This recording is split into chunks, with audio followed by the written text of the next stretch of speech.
Hello and welcome to SPMIS Academy. Today we'll analyze important newspaper articles of 8th April 2024. Please note you can download the PDF version of today's newspaper analysis by clicking the link given in the comments section. This is the list of the topics that we'll be covering from today's newspaper. First article is about right against adverse effects of climate under Article 21.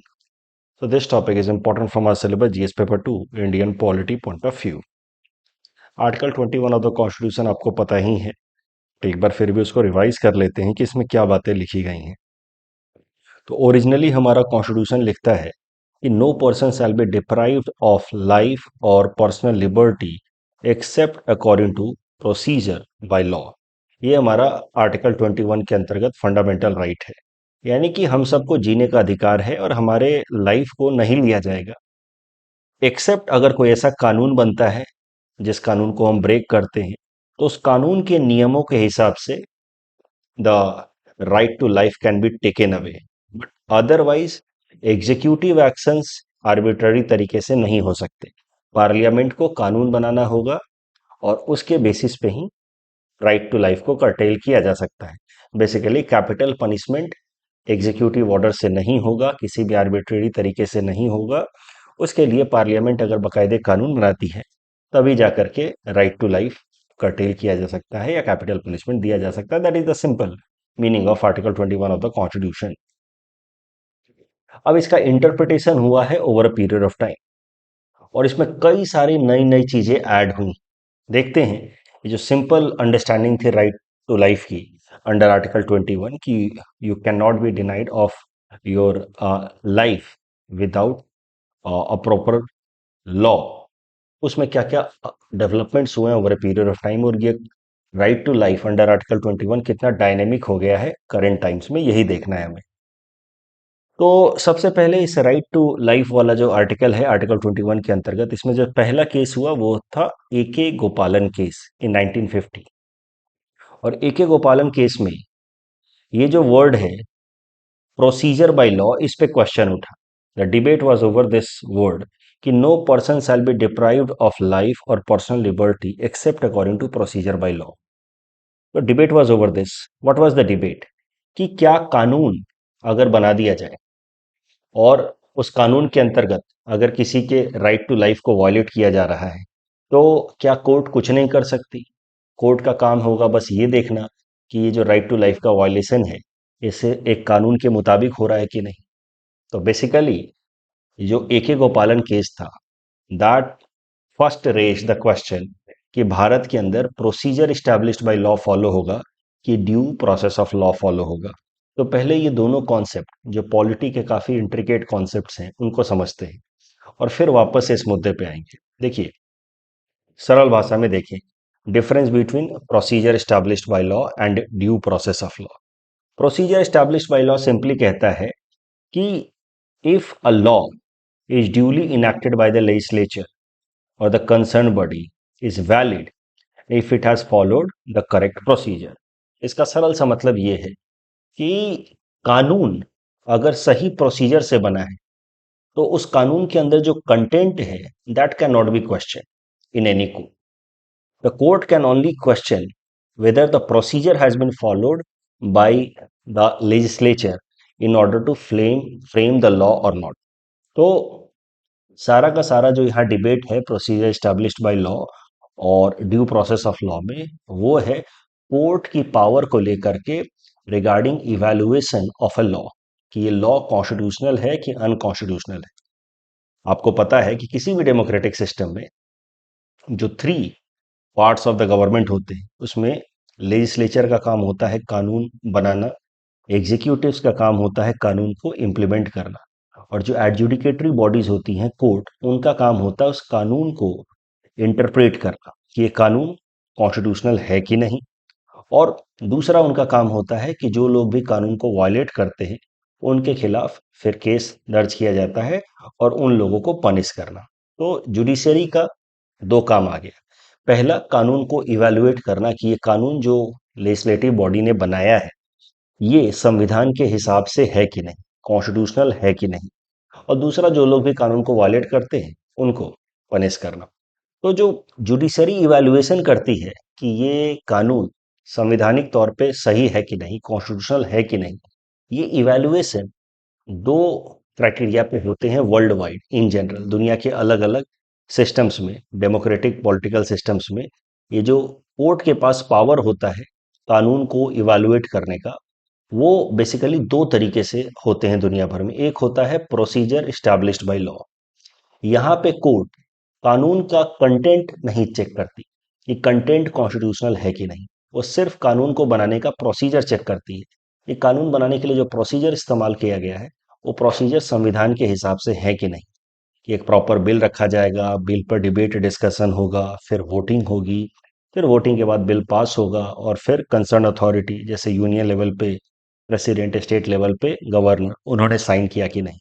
अगर ये सब है, procedure सही follow किया गया है, तो law is constitutional. That is the concept of procedure established by law. तो बस एग्जाम्पल की मदद से और समझते हैं। ये लेजिस्लेचर है हमारे देश में, पार्लियामेंट। अब तो हमारा नया बिल्डिंग बन गया है पार्लियामेंट का। उसने मान लीजिए एक कानून बनाया। कानून कुछ ऐसा है कि ट्रैफिक के नियमों को तोड़ने पे कैपिटल पनिशमेंट, फांसी की सजा होगी।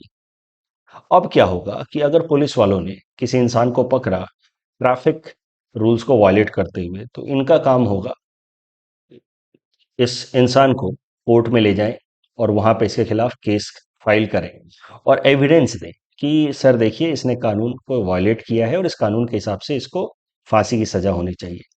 अगर हमारे देश के अंदर या किसी भी ओवरऑल पॉलिटिकल सिस्टम में ये कॉन्सेप्ट फॉलो होता है प्रोसीजर स्टैब्लिश्ड बाय लॉ, तो जुडिशरी जो है वो कानून देखेगी कि हाँ ठीक है यार, कानून में तो लिखा है कि ट्रैफिक वायलेशन करने पे फांसी की सजा है, और फिर वो प्रूफ देखेगी कि अच्छा इस इंसान ने ट्रैफिक वायलेशन किया है, बोले हाँ, और जुडिशरी इस इंसान को फांसी की सजा सुना देगी।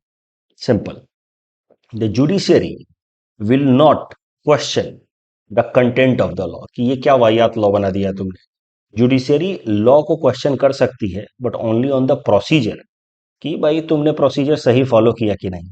If this concept is followed in that democratic political system, जैसे भारत के अंदर अगर ये सिस्टम फॉलो होगा, तो जुडिशरी इस ग्राउंड पे क्वेश्चन नहीं करेगी कि आपका कानून का कंटेंट जो है वो अनफेयर है। वो जुडिशरी बस कानून को बनाने का प्रोसीजर चेक करेगी, और प्रोसीजर संविधान के हिसाब से है तो उसको फेयर या कॉन्स्टिट्यूशनल बोल देगी।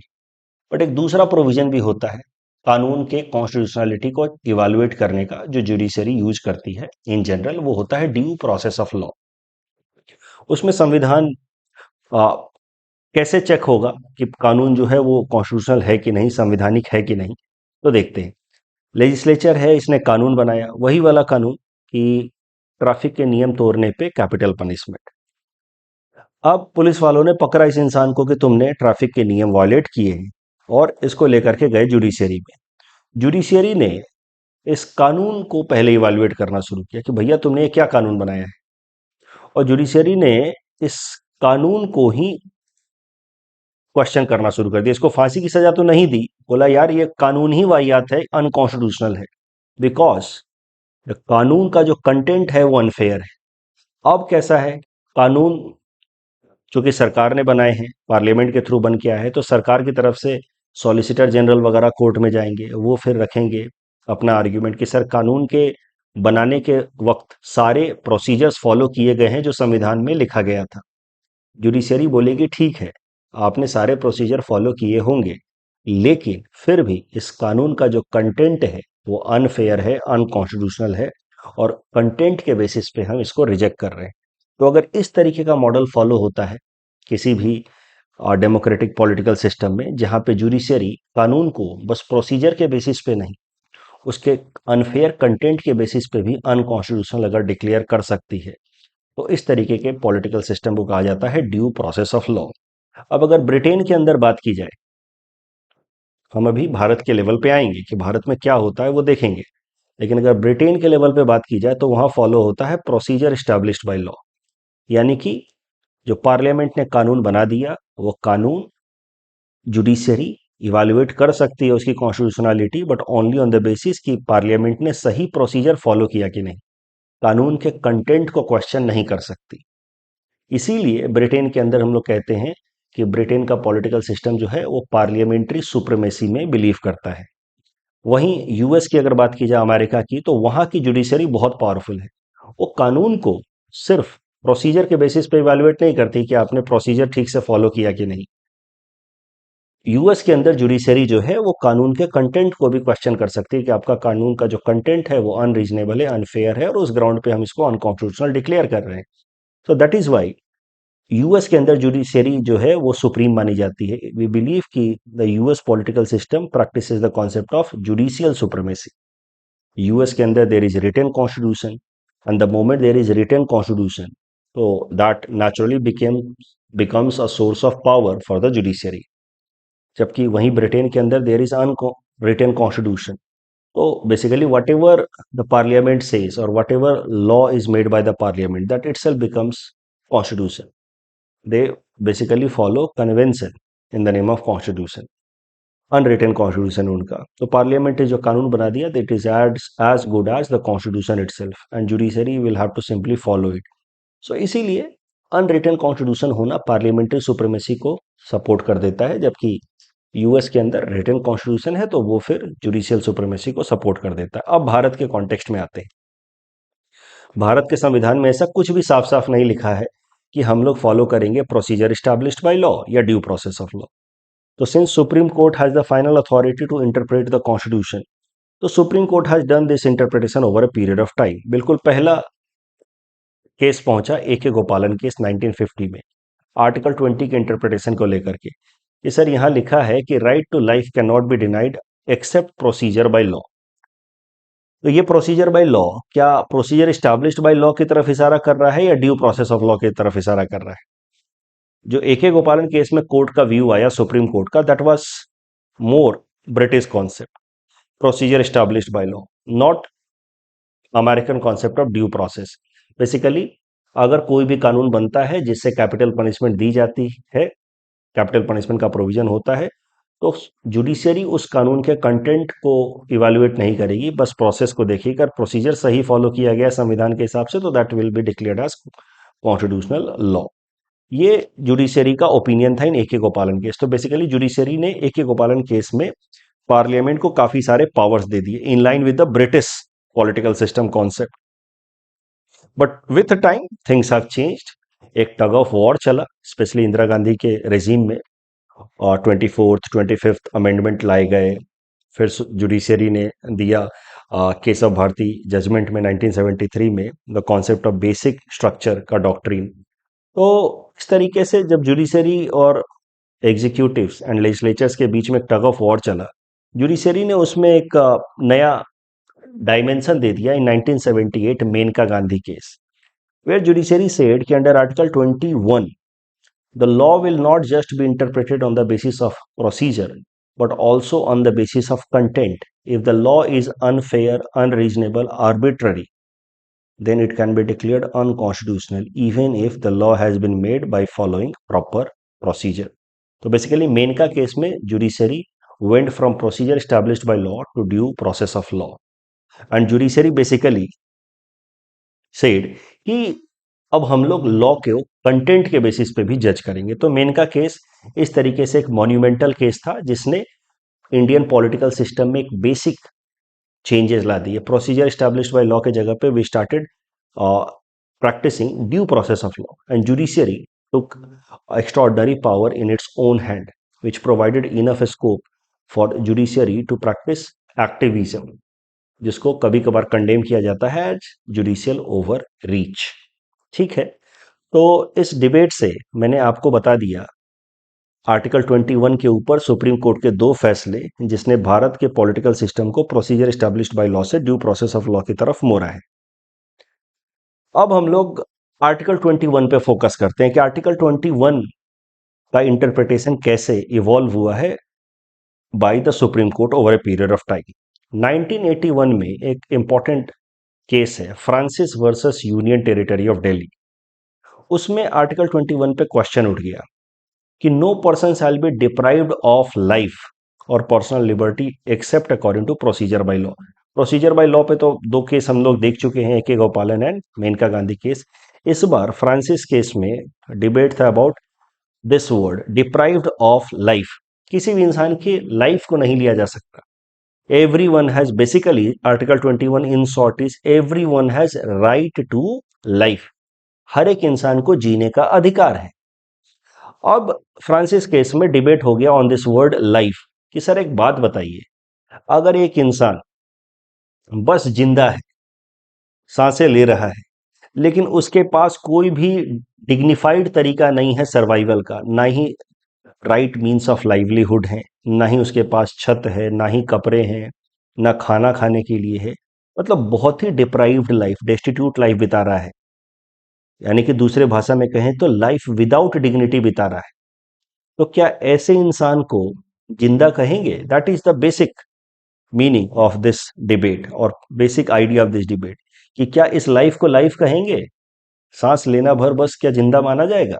तो basically debate in this Francis case was कि where is mere survival animal like existence, animal भी तो जिंदा रहते ही हैं, can we call it life, can we call right to life, और should we have a dignified life, should we have a right to life have a broader meaning, right to life with dignity?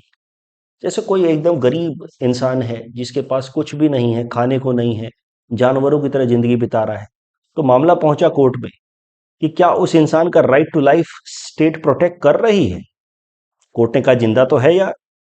तो litigants ने कहा कि sir जिंदा होने का क्या मतलब होता है, इंसान बिना डिग्निटी के जिंदा जिंदा थोड़ी माना जाएगा. That is the basic debate. और सुप्रीम कोर्ट ने आर्टिकल 21 को मॉडिफाई करके रख दिया इन दिस फ्रांसिस केस, जब उसने कहा कि right to life under article 21 does not mean right to life just like an animal existence, सांस लेने भर बस जिंदगी नहीं है. सुप्रीम कोर्ट ने आर्टिकल 21 को एक्सपैंड कर दिया और एक वर्ड ऐड कर दिया कि right to life means right to live with dignity. तो it is responsibility of the state to give meaningful life to each and every individual in the state, in the country. Otherwise, it will be considered as violation of Article 21 because dignity is a constitutional value that is mentioned in the preamble of the Constitution.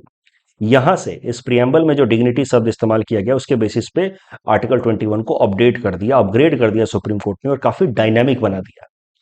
तो right to life with dignity, और फिर ये dignity शब्द को बार बार interpret करके supreme court ने एक्सपैंड किया इसके एम्बिट को और कई सारी चीजें ऐड की हैं कि right to life with dignity will include right to have food, right to have proper livelihood, right to have medical care, right to have shelter, right to have education.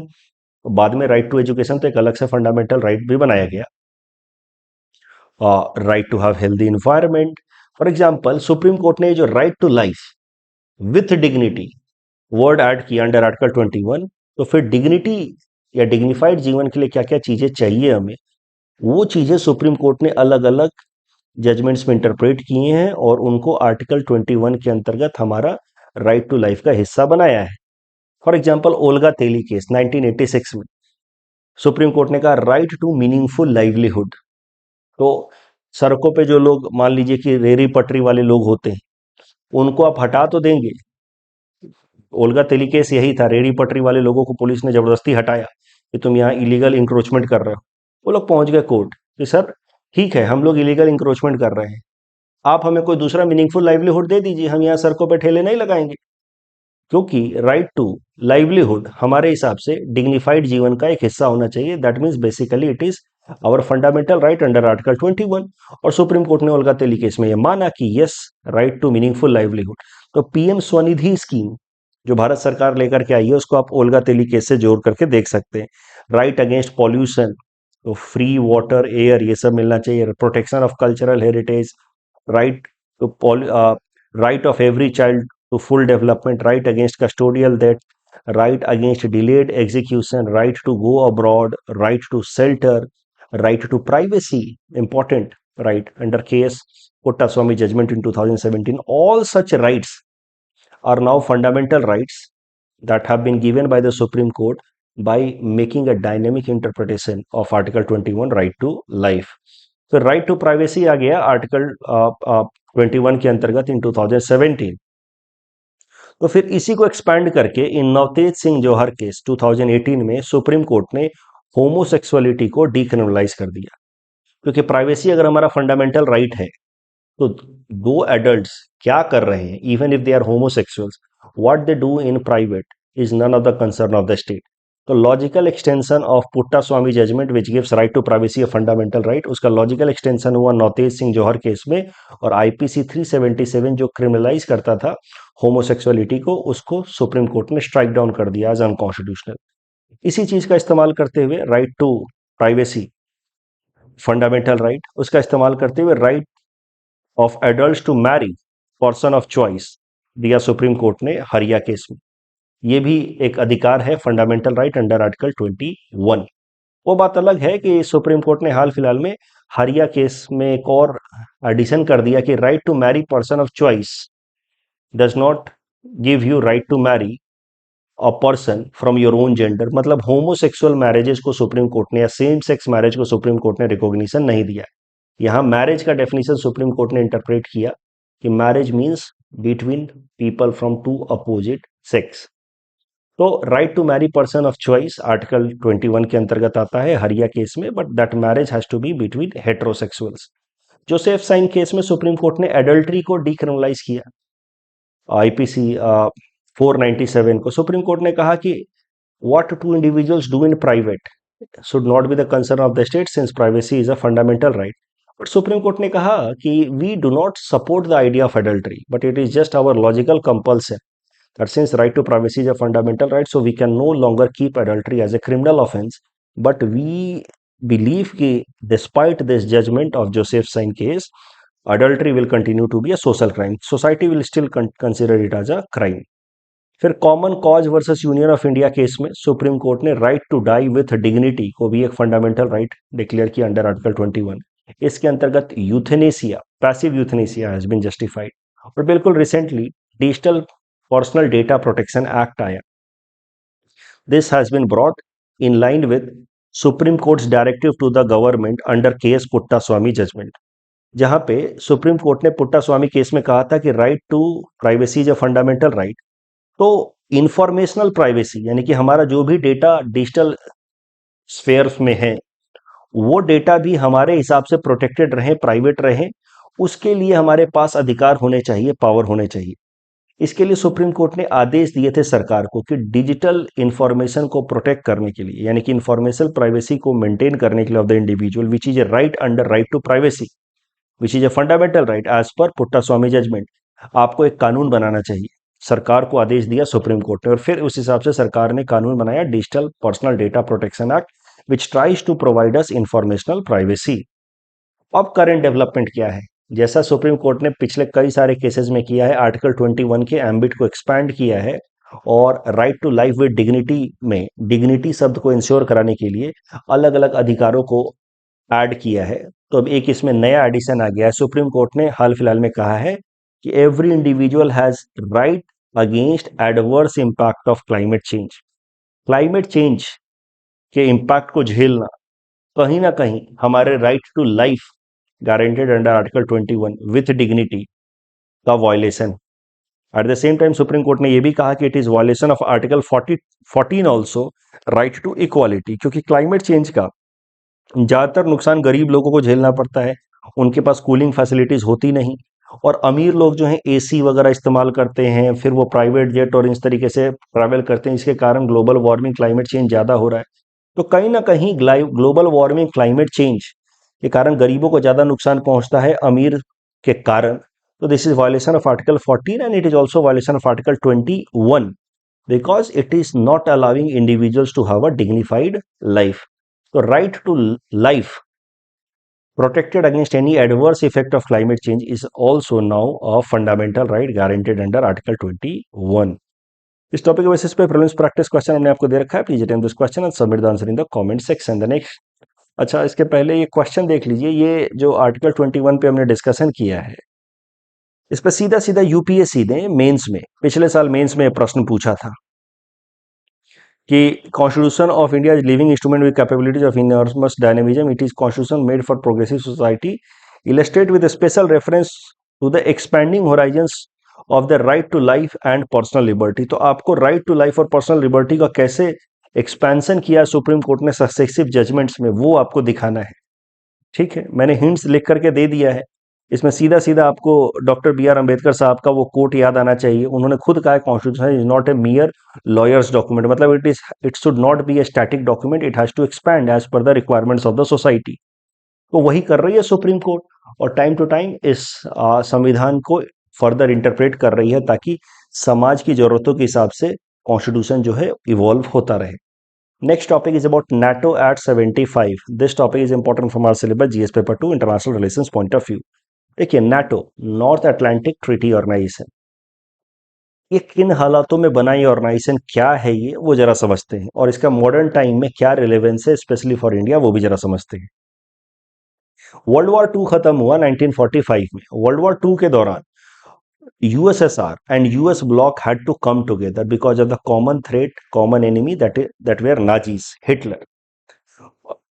Nazis, Italy, or Japan had come together, and the kind of policy they were practicing, fascism and Nazism, that appeared to be threat for humankind. और इस कारण से US bloc और USSR block came together against Nazis. But दोनों के अपने ideological differences तो थे ही। यूएस ब्लॉक के अंदर आएगा US and western European societies, जो ब्लू कलर से यहाँ दिखाए, यूएसएसआर तो ये रसिया और उसके आसपास के Central Asian countries and all. तो दोनों के अपने आइडियोलॉजिकल डिफरेंसेस रहे। यूएसएसआर इज बेस्ड ऑन और was created on the idea of socialism, while US bloc is created on the idea of liberal market and democratic policies. तो both are having basically inconsistent contradictory economic and political system. But World War two में they came together as a strategic partner with a common ally, a common enemy, that was Germany and Italy. World War two खत्म होते ही both parted ways and a kind of hostility began between the two side, जिसको कहा गया Cold War. अभी Cold War के दौरान US bloc और यूएसएसआर ब्लॉक आपस में बन गए and both engage into a kind of power projection, a proxy war. इसीलिए इसको कहा गया कोल्ड वॉर, क्योंकि सीधा सीधा ये लड़ नहीं रहे हैं, दोनों अलग अलग जगहों पे, वियतनाम में तो कोरिया में लड़ाई कर रहे हैं, but not they are avoiding direct confrontation. इसीलिए इसको कहा गया कोल्ड वॉर। कोल्ड वॉर के दौरान जो न्यूली इंडिपेंडेंट कंट्रीज थे, भारत जैसे और कई सारे अफ्रीकन कंट्रीज और साउथ अमेरिकन कंट्रीज, इन्होंने अपना एक थर्ड फ्रंट स्टार्ट कर दिया जिसको कहते हैं नॉन अलाइनमेंट मूवमेंट। अब कोल्ड वॉर के दौरान हुआ क्या कि यूएस ब्लॉक, जो US, Canada, north western European countries include करता है, फ्रांस और ब्रिटेन, बेल्जियम जैसे, इन देशों ने मिल करके एक ग्रुप बनाया जिसका नाम रखा गया NATO, North Atlantic Treaty Organisation. This NATO made by this US bloc was created on the idea of collective defense. Collective defence क्या होता है? कलेक्टिव डिफेंस एक तरीके का एग्रीमेंट होता है, सिक्योरिटी एग्रीमेंट होता है between few countries of the world, जो इस बात पे एक ग्रुप बनाते हैं। The idea is one for all for one. मतलब अगर हम पे कोई अटैक करेगा थर्ड पार्टी, तो हम सब मिल करके काउंटर अटैक करेंगे। हम पे किसी एक पे भी हम पे अटैक होता है तो it will be considered as attack on all of us and we will respond, retaliate in a collective manner. That is the idea of collective defence. और अगर हम को कहीं मिल करके अटैक करना है किसी थर्ड पार्टी पे, तो सब साथ अटैक करेंगे, कोई इंडिविजुअल नहीं करेगा। हम पे कोई करेगा तो हम काउंटर अटैक करेंगे सब मिल करके, और अगर हमको कहीं और करना है किसी पे अटैक, तो ऐसा नहीं कि कोई एक मेंबर करेगा, सब मिल के काउंटर अटैक करेंगे। That is the idea of collective defence. NATO was created on the idea of collective defence by the US block. NATO को काउंटर करने के लिए यूएसएसआर ब्लॉक ने इसी तरीके का कलेक्टिव डिफेंस ग्रुप बनाया, वार्सो पैक्ट। बट आपको पता है यूएसएसआर ब्लॉक गॉट डिसइंटीग्रेटेड इन 1991 और उसके साथ ही वार्सो पैक्ट भी खत्म हो गया। बट यूएस ब्लॉक का जो नाटो ग्रुप है, that is still continuing and it is still expanding. अब जब कलेक्टिव डिफेंस की बात चली है तो एक और कॉन्सेप्ट डिस्कस कर लेते हैं, कलेक्टिव सिक्योरिटी की। सी, हर एक सब्जेक्ट का अपना एक वोकेबुलरी का इन्वेंट्री होता है। आईआर हो गया, एथिक्स हो गया, इंटरनल सिक्योरिटी हो गया, डिजास्टर मैनेजमेंट हो गया। तो उन वोकेबुलरी की अगर इन्वेंट्री आप बना लेते हैं तो it will help you in enriching your answer. तो फॉर एग्जांपल, कलेक्टिव डिफेंस आप समझ गए, कलेक्टिव डिफेंस का एग्जांपल भी आप समझ गए, NATO and Warsaw. Collective security समझिए। देखिए, collective security is a kind of globalised concept of collective defence, जहां पे दुनिया के सारे देश मिल करके एक ऑर्गेनाइजेशन बनाते हैं ऑन द आइडिया कि अगर कोई भी देश या कोई भी एंटिटी वर्ल्ड पीस को हैम्पर करेगा तो हम सब मिल करके काउंटर अटैक करेंगे। तो कलेक्टिव सिक्योरिटी का एग्जांपल है United nation security council, UNSC, जो बेसिकली एक ग्लोबल कॉन्सेप्ट है। कलेक्टिव डिफेंस तो लोकलाइज्ड कॉन्सेप्ट हो गया, कलेक्टिव सिक्योरिटी ग्लोबल कॉन्सेप्ट हो गया कि all the world countries will come together against any unknown party in future, any country or any group of institution, terrorist organization, if it starts threatening world peace, then all member countries of the UNSC will counter attack. One for all for one is there, but here enemy is not known. In collective defense enemy is more or less known कि अच्छा हमारे लिए ये सब enemy है, इनको पता है हमारे लिए ये एनिमी है। कलेक्टिव सिक्योरिटी में सब फ्रेंड है आज के डेट में। फ्यूचर में अगर कोई भी एनिमी बनता है, वर्ल्ड पीस को हार्म करता है, तो सब मिल करके उसके अगेंस्ट काउंटर अटैक करेंगे। वापस से आते हैं नाटो पे। NATO is based on the concept of collective defence. इसको बनाया गया 1949 में, इसीलिए इसके हाल फिलहाल में 75 ईयर्स पूरे हुए हैं, इसलिए आर्टिकल आया है। आने वाले टाइम में मेंस में इस पे प्रश्न पूछे जाने के चांसेस ज्यादा है। इसके हेडक्वार्टर है ब्रुसेल्स बेल्जियम में। आज के डेट में इसके टोटल 32 मेंबर कंट्रीज हैं।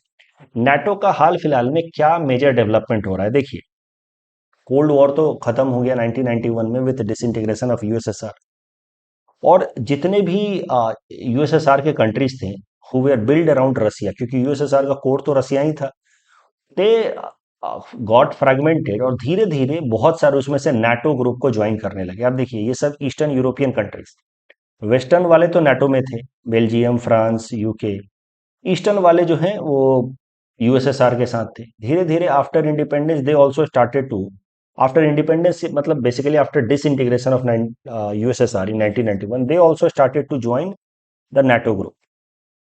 Estonia, Latvia, Lithuania, Poland, all they started to join NATO group. अब देखिए, तो दूसरे शब्दों में आप कह सकते हैं कि NATO has been extending on the eastward side and is now on the borders of Russia. और रसिया जो है वो यूएसएसआर का कोर हुआ करता था, और रसिया के लीडर हैं Vladimir Putin, who was a young KGB detective in the 1991 time when USSR got disintegrated. And Putin has a revivalist mindset. He wants to revive the lost glory of Russia that it had during the USSR days. तो Putin को naturally ये बात अच्छी नहीं लगेगी कि USSR के जो एक वक्त के एलाइज हुआ करते थे वो नाटो ग्रुप को ज्वाइन कर रहे हैं, और धीरे धीरे नाटो जो है रसिया के बिल्कुल बॉर्डर पे आ रहा है। तो that is how Russia will have an existential permanent threat from NATO countries if NATO countries start sharing border with Russia। और कहा पुतिन चाहते हैं कि रसिया की लॉस्ट ग्लोरी रिवाइव हो, और यहाँ नाटो जो है ईस्टवर्ड साइड बढ़ता जा रहा है। ये एक बड़ा कारण है कि रसिया ने यूक्रेन के ऊपर अटैक लॉन्च किया 1922 में। वैसे ही कई सारे देश, इस्टोनिया, लाटविया, लुथानिया, ये सब ज्वाइन कर चुके हैं नाटो ग्रुप को। ये बेलारूस जो है वो यूएसएसआर के टाइम में रसिया के साथ था, आज भी रसिया के साथ स्ट्रांग तरीके से बेलारूस बना हुआ है। यहाँ कजाकिस्तान भी रसिया के साथ बना हुआ है। तो ये दोनों तो स्ट्रांग एलाई हैं रसिया के आज भी, जो व्लादिमीर पुतिन के इस गोल को reviving the lost glory of USSR उसमें रसिया के साथ जुड़े हुए हैं। बट यूक्रेन जो एक वक्त स्ट्रांग अलाई हुआ करता था रसिया का यूएसएसआर के वक्त में, अब Ukraine showed willingness to join NATO group, and that is why आप कह सकते हैं एक बड़ा कारण कि Vladimir Putin decided that Russia will invade Ukraine. Ukraine को सबक सिखाना था कि देखो तुम ज्वाइन नहीं कर सकते, we can not allow NATO to come here, a long boundary with Russia. Main reason behind Russia's invasion on Ukraine, one of the main reason. लेकिन व्लादिमीर पुतिन की आप कह सकते हैं कि ये स्ट्रैटेजी जो है थोड़ी उल्टी पड़ गई।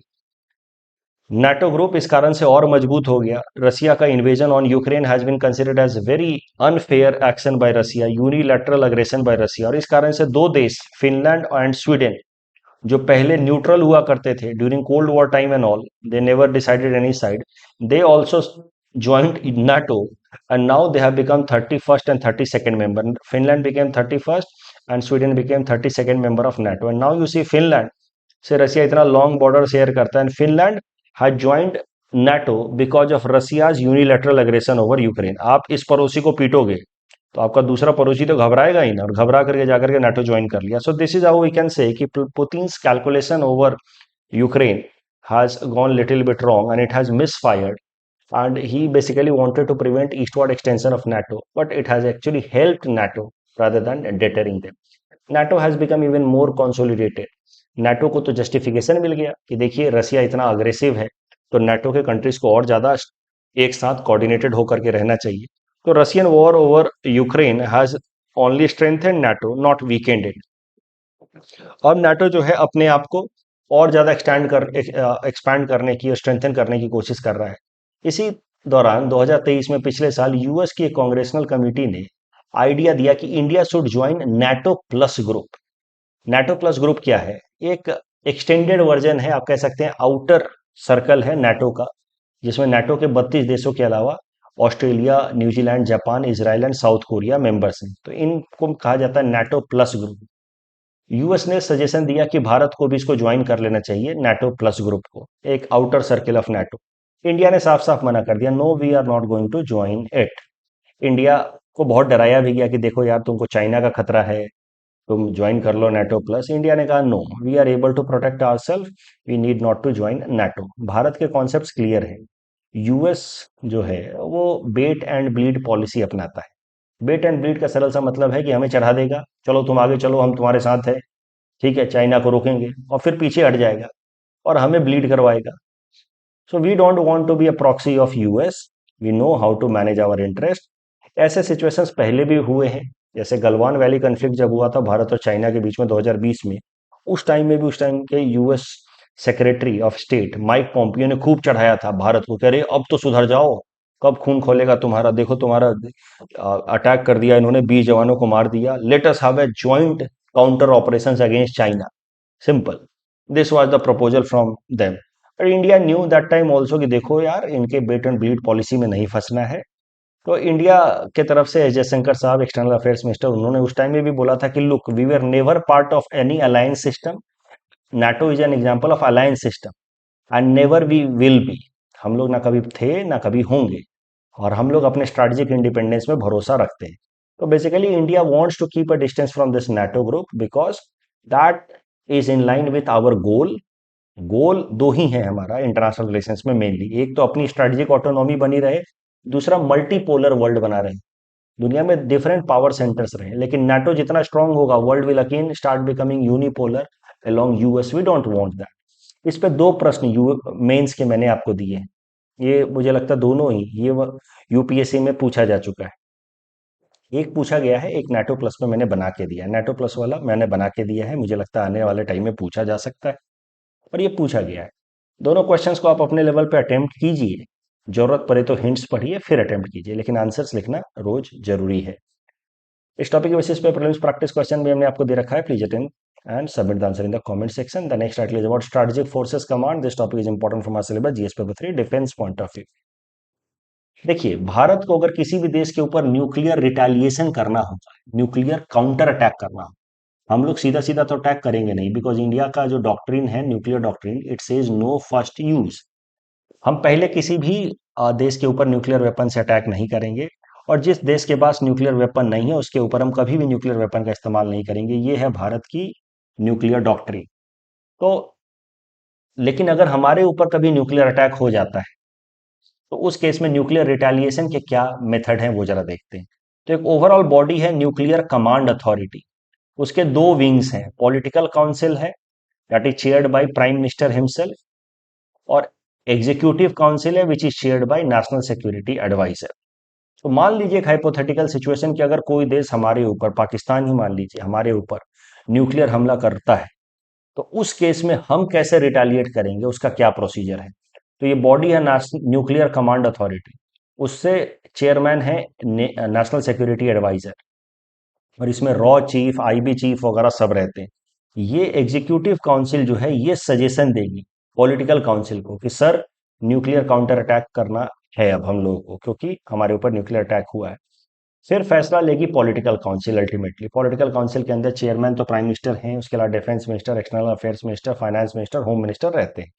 पॉलिटिकल काउंसिल ने जब फैसला ले लिया, इनका रिकमेंडेशन होगा, पॉलिटिकल काउंसिल का फैसला होगा। जब एक बार फैसला हो गया तो फिर अटैक ऑर्डर जाता है स्ट्रैटेजिक फोर्सेस कमांड को कि नाउ यू अटैक। और स्ट्रैटेजिक फोर्सेस कमांड जो है, इनके पास तमाम हमारे न्यूक्लियर वेपन्स का कंट्रोल रहता है अटैक करने के लिए, बट इन डीमेटेड फॉर्म, मतलब उनको असेंबल करना होगा। ऐसा नहीं कि बिल्कुल मिसाइल लगा के बैठे हैं, ऊपर से ऑर्डर आया, बटन दबाया, अटैक हो गया, ऐसे नहीं होता है। और हमारे स्ट्रेटेजिक फोर्सेस कमांड के पास आर तमाम तरह के जो न्यूक्लियर वेपन्स हैं, वेपन्स जो लैंड से फायर किए जा सकते हैं, यानी कि आर्मी के पास जो है, एयर फोर्स के पास जो है, न्यूक्लियर बॉम्बर्स और न्यूक्लियर सबमरीन जो नेवी के पास है, तीनों का command ultimately strategic forces command के पास होता है, which is a kind of joint trilateral force. और इन तीनों के पास न्यूक्लियर वेपन रिटेलिएट करने का पावर है, आर्मी के पास, फोर्स के पास, एयरफोर्स के पास और नेवी के पास। इसी को कहा जाता है nuclear tried of India.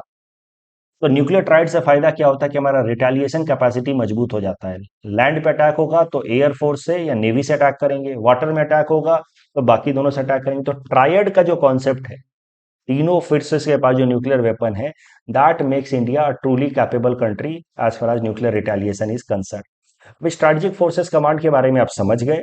Strategic forces command क्या करता है वो भी मैंने आपको बता दिया यहाँ पे फिगर की मदद से। एक बार पढ़ भी लेते हैं।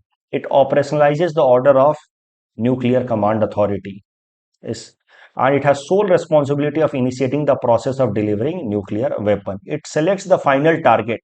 Strategic Forces Command selects the final target, but of course from the approval of nuclear command authority. हाल फिलहाल में स्ट्रेटेजिक फोर्सेस कमांड न्यूज में इसलिए आया क्योंकि इसने अग्नि 5 अग्नि प्राइम बैलिस्टिक मिसाइल का टेस्टिंग किया विथ डीआरडीओ।